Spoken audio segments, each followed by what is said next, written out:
예, 안녕하세요. 수험생 여러분. 그동안 공부하느라고 고생 많이 하셨을 텐데, 갑자기 이제 식품 공전에 대해서 그 출제위 쪽에서 여러분들한테 이제 일종의 서비스를 한 것 같아요. 식품 공전량이 굉장히 넓잖아요.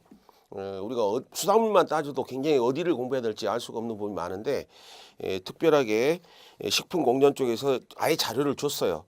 여기서 나올 테니까 그렇게만 공부를 해라 하는 얘기죠. 그래서 총 한 8개 정도가 자료로 뽑혔는데 여기서 우리가 이제 공부를 어떻게 해야 될 것인가 하는 부분을 좀 정리할 수 있는 추가 특강 시간을 만들었습니다. 그러니까 공전에서 시험이 나오긴 나오는데 1회, 2회, 3회 이렇게 쭉 보게 되면은 그렇게 복잡한 건 아니에요. 단순한 게 나왔었거든요. 저도 이제 1회 때 시험을 쳐가지고 수험생들 같이 했었는데 그때도 뭐 나왔던 것이 보고 독 같은 거 이게 시험 방법 쪽에서 나오기도 하고 중금속이라든가 수분이라든가 좀 단순한 어떤 그 단위를 물어보는 것들이 있거든요. 그래서 여러분들하고 이제 시험이 얼마 안 남았으니까 이런 식으로 그 좀 이 부분만 공부를 하게 되면은 이게 우리가 그 시험 공부 양을 이렇게 자료를 보게 되면은 이게 전부 다 중요한 건 아니에요. 거기서 나올 수 있는 것들이 몇 가지 있거든요. 그래서 그것들만 좀 정리를 하면서 여러분들은 이제 수업을 해드릴까 해요. 여러분들 자료를 펼치시게 되면 첫 번째 수분이 나오죠. 수분이라고 하는 것은 수산물에도 그 생체 내에 일반 근육질이 있고 뼈가 있고 그다음에 수분이 있잖아요. 수분이 한 70% 이상 되는 거니까 그러면 수분 함량이 얼마가 되느냐를 측정하는 방법이겠죠. 결국은 어떤 그 우리가 콩이든 뭐 일반 식물류도 마찬가지고 동물도 마찬가지고 수산물도 마찬가지인데요. 일단은 건조를 시키든지 아니면 끓이든지 해가지고 몸속에 있는 수분을 다 날려버립니다. 날려가지고 원래의 몸체 무게와 날린 뒤의 몸체 무게를 두 개를 비교하게 되면은 수분 함량이 측정이 되는 거거든요. 그래서 수분 정량법 첫 번째 시험에 나올 수 있는 부분 수분에서 나올 수 있는 부분 한 가지 정리를 합니다. 지금부터는 이제 뭐 이론이고 뭐 이해고 이런 것보다는 시험에 나올 것들만 좀 정리하는 게 좀 편하겠죠. 그래서 수분의 정량법, 수분의 정량법 세 가지가 나오죠. 수분의 정량법 세 가지. 이 세 가지 기억을 해두세요. 시험장에서 일반 그 수산물의 수분을 정량하기 위한 방법 세 가지를 쓰시오 하는 문제가 등장할 수가 있어요. 그래서 건조감량법, 증류법, 칼피시법이라고 하는 세 가지 법을 제시하고 있으니까 이 세 가지를 증류, 건조감량법이죠. 건조했다는 것은 수분을 날려버렸다는 얘기죠. 건조감량법. 이 간단한 거지만은 우리가 식품공전에서 아주 뭐 시험의 절차에서 꼼꼼하게 시험이 이렇게 진행되는 과정을 다 배울 필요는 없어요. 그래서 배워야 될 것들 몇 가지 이렇게 뽑아줄 테니까 그것만 가지고 가면 돼요. 건조감용법, 증류법, 그다음에 칼피셔법이라 해가지고 이 세 가지가 이 시험이 뭐 제가 뭐 이거 나올 수 있다는 것이 나온다는 뜻은 아닌데 우리가 시험 한 5문제에 식품 공전에서 3문제 내지 5문제가 나온다고 치면은 우리가 공부해야 될 것은 30 내지 50까지로 공부해야 되겠죠. 그 중에서 한 10%가 나오는 거니까. 첫 번째 시험 나올 수 있는 것 정리를 했습니다. 건조강량법, 증류법, 칼피시법 기억을 해주시고 두 번째 건조감량법, 이거 상압 가열 건조법이라고 했잖아요. 상압이라고 하는 어느 정도 압력을 높여가지고 건조를 하는데 기본적으로 105도씨 온도에서 건조시킨다는 기준을 아셔야 돼요. 예? 여기서 이제 그 첫 번째 나오는 게 건조감량법이잖아요. 건조감량법 상압 가열 건조법이라 쓰니까 둘 중에 용어 아무거나 쓰셔도 돼요. 그래서 여기서 그 몇 도시에서 이게 정리가 되느냐? 105도씨에서 가열한다는 사실 하나 알아두시고 또 하나는 동물성 식품의 경우에 동물성 식품 단백질 함량이 많은 식품에 대해서 일반적 가열 온도는 몇 도냐라고 물어본다고 한다면은 일반적 가열 온도에서 98 내지 100도씨가 우리 수산물과 관계되어 있는 온도예요. 가열 온도가. 근데 이제 기본적으로는 105도씨 가열한다 했으니까 105도씨 가열이 훨씬 더 중요한 부분이 되겠죠. 나머지 자당, 당분, 식물성 식품 공유 이것은 우리하고 관계가 없으니까 공부할 필요는 없는 것 같고요. 그래서 기본적인 논리가 105도씨 정도에서 압을 가하고 건조를 시켜서 그래서 상압 건조죠. 예, 건조를 해서 수분이 어느 정도 날아갔는가 건조된 양을 측정하는 방식이다라고 생각한 거죠. 그 밑에 보면 가열의 불안정한 성분과 휘발성 성분 많이 가지고 많이 날아가 버려요. 가열하면은 그 상태가 안정적이지 못해. 그런 것은 잘 맞지는 않는데 쉽다는 얘기죠. 측정 원리가 간단해서 많이 사용된다. 자, 두 번째 시험거리가 나왔어요. 첫 번째 시험법. 그 수분 정량, 수분을 측정하는 방법이 정량법이죠. 수분 정량법의 세 가지 경우를 일단 암기를 하셔야 되고, 상압 가열할 때 온도 105도씨를 기억을 하셔야 됩니다. 그 다음에 이제 장치로서 측량 접시가 있는데 55mm 상부 직경 55, 하부 직경 이게 접시죠, 접시. 접시니까 접시가 어떻게 생겼어요? 이렇게 생겼잖아요. 요 정도로 생겼죠. 그럼 상부에 그 직경이 55, 하부가 여가 55라면은 여가 밑에가 50이란 얘기죠. 50이고 높이 25mm 이 정도인데, 그런 접시를 썼을 때는 거기에다가 측량할 검체 양을 약 25g을 투입을 하고, 상부 직경 75, 하부 직경 70mm, 높이 35mm 있을 때는 약 35mm, 10g 정도 더 검체를 올리게 되죠. 검체란 것은 이제 검체 시험체를 얘기하는 거죠. 접시의 사이즈를 물어볼 일은 없으니까 뭐 55니 50이니 이런 것은 외울 필요는 없을 것 같고, 다만 오른쪽에 있는 약 25g, 큰 접시일 때는 약 35g 이 정도는 여분위로 그냥 지나가기는 약간 그러니까 좀 기억을 해두시고요. 그 다음에 이제 유리봉이 있는데, 유리봉이 이렇게 검체를 젖어주거나 하는 부분에 쓰이죠. 유리봉 뭐 길이야 뭐 우리가 알 필요는 없죠 뭐. 그 다음에 이제 온도 조절을 하는데 플러스 1도씨 이내에 온도 조절을 할 수 있는 정도는 있어요. 가능해야 된다는 얘기고, 장치는 그렇게 중요하진 않아요. 시험 방법에서 검체 양이 있어요. 검체 양. 측량 접시에다가 미리 가열한 항량으로, 항량이라는 것은 계속적인 시험을 계속 거쳤는데도 불구하고 적정 색깔이라든가 온도가 나타난, 여기는 특히 이제 색깔 부분이요. 젓갈색이라든가 하는 부분이 나타나는데, 그 여러 번 져서도 똑같은 색깔이 나타난다. 여러 번 시험을 해도 같은 검사 결과가 나타난다. 동일한 검사 결과가 나타난 그 지점을 우리는 항량이라고 그래요. 항량. 그래서 미리 가열하여 항량으로 한 측량 접시 검체 3 내지 5g 있죠. 이 3 내지 5g을 단다는 부분 밑줄 그으시고, 그렇지 않으면 20 몇씩 갈아버렸다는 얘기죠. 그걸 들어서 검체를 집어넣게 되는데, 여기서 이제 105도씨 기본으로 해서 밑에 80하고 100도씨는 98하고 100도씨는 냅두고, 검조 함량법에서 첫 번째 105도씨 가열한다 했죠. 두 번째로 중요한 것은 뭐냐면은 몇 시간 동안 가열하느냐. 3 내지 5시간 가열한다. 3 내지 5시간 가열하는 걸 돼 있죠. 요게 제일 중요하고, 온도 중요하고, 그러면 가열을 건조하는 시간. 그 다음에 이제 가열한 뒤에 또 식히고 또 가열하고 또 식히고 뭐 이런 식으로 반복하게 됩니다. 혹여라도 마지막 부분 그 수분의 마지막에 있는 5번에 있는 계산 방법이 있죠. 요걸 줄지도 몰라요. 계산 방법을. 그래갖고 조건을 주고 계산을 해라. 해갖고 B-A분의 B-C 곱하기 100 이게 있는데, B는 뭐고 C는 뭐고 A는 뭐냐. 그래서 수분 계산하는 방법에 B-A분의 B-C 곱하기 100 퍼센트지니까 수분 퍼센트를 구하는 거니까 이것도 기억을 해 두시고, 항상 B는 큰 것에서 여기서 이제 우리가 B-A라고 하는 그 개념을 이해를 하시면 나중에 외울 때 편할 거예요. 자, 우리가 측량 접시가 있고 그 다음에 검체를 올리게 되면은 두 개의 무게가 합해지죠. 그래서 만약에 접시 위에다가 검체를 올리고 나서 무게를 재게 되면은 접시 무게까지 같이 재져요. 근데 사실은 우린 접시 무게는 중요한 게 아니잖아요. 검체 무게가 중요하죠. 그래서 접시 무게에서 B 개념은 접시 무게하고 검체의 질량을 합해 놓은 것에다가 그 다음에 뭘 빼야 될까요?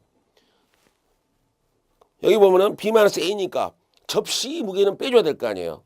그러면 진짜 B-A 개념은 뭐예요? 접시 무게에다가 검체 무게를 더했어요. 예를 들자면은 접시 무게가 예를 들어서 뭐 20g이라 합시다. 그리고 검체 무게가 5g이라요. 그러면 접시 무게하고 검체 무게가 25g이니까 25g 마이너스 접시 무게 20을 빼주면은 B-A 값이 5가 나오죠. 이 5는 우리가 원래 구하고 있다는 검체 무게죠. 항상 분모 쪽에는 검체 무게가 올라가요. 다른 수식 계산 방법에서 마찬가지예요. 검체가 분모란 사실. B-A고 B-C는 뭐예요? C 부분은 검체하고 접시 무게를 했는데 나중에 건조한 뒤에 질량을 빼준다는 얘기예요. 그래서 이런 것들은 B-A분의 B-C 곱하기 100이라는 수식만 좀 암기를 해두셨다가 암기를 해주면은 시험 문제는 굉장히 쉽죠. 왜냐하면은 시험 문제에 이 조건을 줘버리거든요. 그래서 따로 계산할 필요가 없어요. 그래서 수식 계산법만 암기를 해두시면 될 것 같다. 이거 하나 알아두시고 시험 문제에서 약 3가지 정도의 시험거리가 등장을 했죠. 먼저 정량법 3가지 암기하세요. 상학 가열할 때 온도 암기하세요. 그 다음에 가열하는 시간, 이것까지는 나올 것 같지 않는데 시간 별로 중요하지 않고 혹시라도 직접 계산하세요 하는 문제가 나올 수도 있어요. 그래서 수분에서는 첫 번째 페이지 여러분들이 보고 있는 부분에 수분 부분에서는 일단 3가지 정도가 시험거리로 등장할 수 있다. 이걸 좀 정리를 하고 넘어갑니다. 염분이죠. 염분 두 번째 분입니다. 몰법이라고 했는데 몰이란 개념은 일반 분자의 숫자를 얘기합니다. 모든 그게 질소든 염소든 크롬이든 모든 질소 몰수가 있는데 산소 같은 경우는 몰수가 32몰로 돼 있죠. 근데 그건 중요한 건 아니고 몰법도 있다 하는 것인데 그래서 염분을 측정하기 위해서는 수산물 내에 염도가 어느 정도 되냐 이거죠. 염화나트륨이잖아요. 염도는. 그래서 여기서 이제 우리가 그 염분법 두 번째 이건 좀 지우고요. 두 번째 수분 염분이죠. 염분. 염분에서 우리가 좀 챙겨야 될 부분이 뭐냐. 여기서는 색깔의 부분과 시약 부분이 제일 중요합니다. 여기 질산은은 염화나트륨과 반응해서 불용성의 염화은을 생산하는 데도 있죠. 그 수식을 AgNO3 질산은하고 염화나트륨 이게 염분이죠. 염분을 가해 보면은 질산은에다가 그러니까 질산은이 중요한 시약이 되는 거죠. 질산에 소금을 가하게 되면은 그 중에 NaCl에 있는 Cl 염소 부분을 은이 뺏어갑니다. 여기 수식이 있어요. 이것도 수식도 시험 문제 나올지도 몰라요. AgNO3라고 하는 3라고 하는 것이 NaCl을 만나게 되면은 이 Cl이 어디하고 결합을 해버리냐? Ag하고 결합을 합니다. AgCl로 결합을 하게 돼요. 근데 가로 S 확이라고 써 있는데 염화는 있는데 그러면 나머지는 NaNO3가 된다는 얘기거든요. 근데 핵심은 요거예요. 요거. 염소 성분, 염화나트륨 염소 성분이 은하고 결합을 하는 부분이에요. 은하고 결합하라고 질산은을 넣어주는 거예요. 그러면 은이온은 여기 나중에 이제 여기 첫 번째 질산은이 나왔죠. 질산은 분자식으로 안 써도 돼요. 질산이 나오는데 나중에 종말점에 가갖고 뭘 집어넣냐? 크롬산 칼륨이라고는 K2Cr 크롬산 칼륨이니까 4라고 돼 있죠. 이것도 이제 크롬산 칼륨을 가해주게 되면은 은이온이 여기에 있는 은이죠. 여기 은이온과 크롬산 칼륨이 또 한 번 반응을 해요. 크롬산 칼륨이 반응을 하는데 요것이 합쳐져 가지고 색깔로 나타나는데 젓갈색으로 나타나더라는 얘기죠. 자, 여기서 시험 문제거리가 나오겠죠. 자, 염분을 측정할 때 시약으로 쓰인 게 질산은과 크롬산 칼륨이라는 사실이에요. 이 두 가지가 중요합니다. 요걸 물어보는 시험이 있겠죠. 시약으로는 당연히 소금은 들어가는 거니까 냅두고 질산은하고 크롬산 칼륨 시약이에요. 그동안 우리가 다른 쪽에서도 제가 농산품질관리사 2차 시험 강의도 많이 하고 그랬는데 2차 시험에서 수화국 품질관리론이라든가 시험, 검사 이쪽 들어가게 되면은 제일 중요한 부분이 시약입니다. 시약. 염분을 측정하기 위해서 거기다 넣는 시약이 뭐냐는 얘기죠. 그 두 개를 쓰는 거예요. 두 개를 쓰라면은 질산은하고 크롬산 칼륨을 써줘야 됩니다. 그 다음에 이게 반응이 되게 되면은 결국 무슨 색깔을 띠게 되느냐? 젓갈색을 띠게 되더란 얘기예요. 요것까지 아셔야 돼요. 그래서 젓갈색의 침전물을 생성한다고 돼 있죠. 그래서 이제 시험 방법은 앞으로도 공부할 때 시험 방법은 얼마를 넣고 몇 번 저어주고 다시 몇 번 하고 이런 건 우리한테는 중요하지 않아요. 우리가 시험실에서 공부하는 건 아니거든요. 그래서 여기 뭐 소금물 희석할 때 5mm 소금물을 250ml로 물을 탔다는 얘기죠. 250ml로 만들기 위해서 물을 한 몇 배를 넣었어요. 물 100배 넣으면 500이니까 50배를 넣었죠.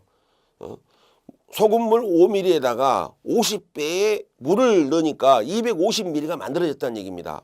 근데 이건 중요하지 않아요. 그래서 거기서 이제 그 검체를 뽑아가지고 젓갈색이 나타나 계속 변하지 않을 때까지 흔든다고 돼 있거든요. 그러면 우리는 시험 문제, 연분 문제에서 핵심은 딱 정답이 나와버렸어요. 시약 두 가지를 쓰세요. 마지막에 무슨 색깔이 나타날 때까지 계속해서 시험을 계속하는가? 젓갈색이 나타날 때까지.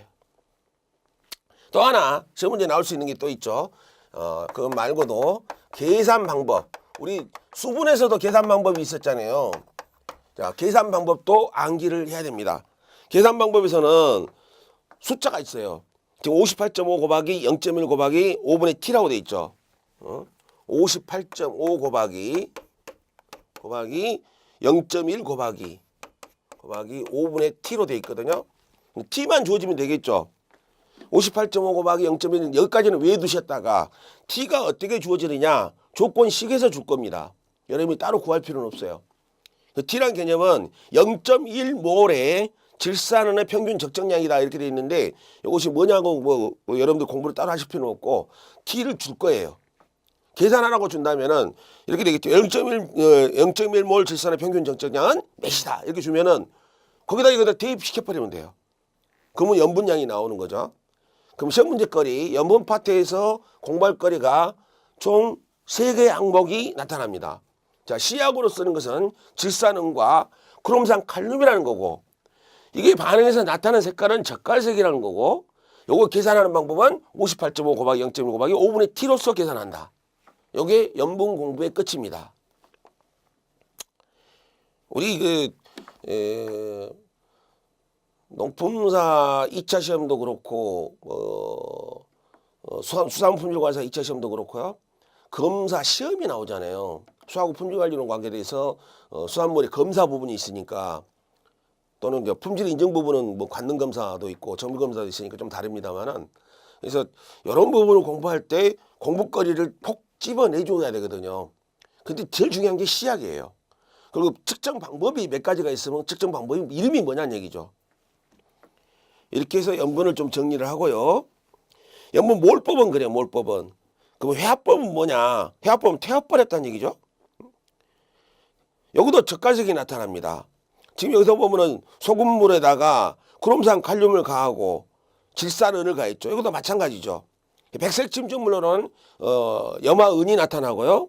그리고 크롬산 은이 젓갈색 침전합니다. 그래서 젓갈색으로 나타나는 부분은 회합법에서는 크롬산 은이었죠. 그러니까 크롬산 칼륨은 그래서 시약이 중요한 겁니다. 크롬산 은이 되면서 젓갈색으로 변하기 때문에 회화시켰다는 것은 재로 만들었다는 얘기죠. 재로 만들었다는 얘기. 회화가 재회자예요. 회자가 재로 만든 거예요. 그래서 얼마를 줬느냐는 중요한 게 아니고 마찬가지 똑같이 그 시약은 똑같으니까 이걸 회화시켰다는 것밖에 없거든요. 그래서 계산 방법만 회화법에서는 중시하면 될 것 같은데 검체가 항상 분모에 간다고 있죠. A분의 B니까 검체 A분의 B가 된 것이 0.02 질산은 질소의 0.02 질소의 밀리리터 수를 얘기했죠. 그럼 B도 주겠죠. 질산은 액의 역가도 줄 거예요. 그럼 우리는 위에 있는 수식만 외우면 돼요. A분의 B 곱하기 F 곱하기 5.85. 이 58.5는 몰법에서 쓰였는데 5.85는 회합법에서 쓰이네요. 그런 형태를 좀 알아두면 될 것 같아요.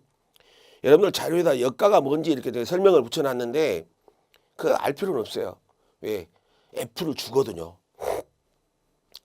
질산은의 역과 F를 조건으로 줬다. 그러면 대입을 하면 돼. A, B분의 곱하기 F 곱하기 5.85만 하는 이 계산 방법 수식을 어떤 시험은 그런 것도 있어요. 수식을 쓰셔야 하는 시험 문제도 있어요. 계산하셔야 하는 문제도 있고 계산 방법 수식을 쓰셔야 하는 시험 문제도 있거든요. 어떤 식이 됐든 계산 방법 공식은 외워둬야 됩니다. 자, 회화법에서 외울 것은 이미 연분몰법에서 그 시약으로 쓰인 것은 다 배웠어요. 질산은하고 크롬산 칼륨 배웠죠. 그게 젓갈색으로 색깔이 나타나는 것도 배웠죠. 그렇다면 회화법에서는 그걸 갖다가 재로 만들어서 건조량을 측량하는데 결과적으로는 계산 방법상으로 A분의 B 곱하기 F 곱하기 5.85라는 수식을 암기를 한다면은 시겸 염분 구하는 공식은 염분 구하는 파트는 우리가 공부가 끝날 수가 있다는 얘기겠죠. 지금 총 8개의 그 큐넷 자료실에 10월 달에 올랐어요. 그것도 시험 한 달도 채 안 남겨놓고 정확히는 10월 13일 날 올랐나요? 그리고 큐넷 항상 들어간 것도 아니고 그 자료실에 그 자료가 올라 있으리라고는 상상도 못했겠죠.